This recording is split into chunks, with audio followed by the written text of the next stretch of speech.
So, Jeff, tell us a little bit about father hunger, because you allude to that. Yeah, father hunger is one of those phenomena where children do miss their dads.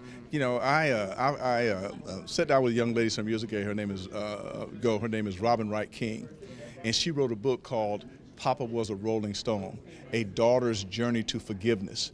And what she talks about in the book is how she grew up, wishing that she had her dad in her life. She had this idea that she was like a little Shirley Temple, and that, where dad was always around, even when mom wasn't around. And she grew up and wanted to be daddy's little girl. And because she didn't have that, she had problems in her own relationships with men, trying to, reconcile, differences of opinion and all those other things.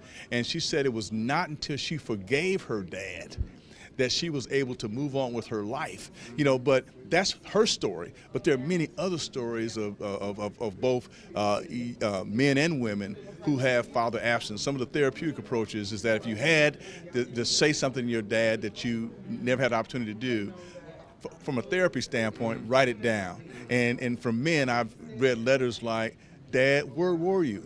I waited for you. I wanted you to come to my school. I wanted to learn how to play baseball from you." And I think that a lot of fathers really don't understand the significance. I talked a little bit about earlier the influence of dads. That's the influence of dad. But this father hunger piece is a very significant one. And I think that not addressing that from a traumatic standpoint has also led to some of the things that may have led to incarceration. Because these are unresolved issues, you know what I mean? Because, it's like a person telling that you're great, who's not your dad, and then your dad never told you that because you never met him. And so that's something that's is extremely important.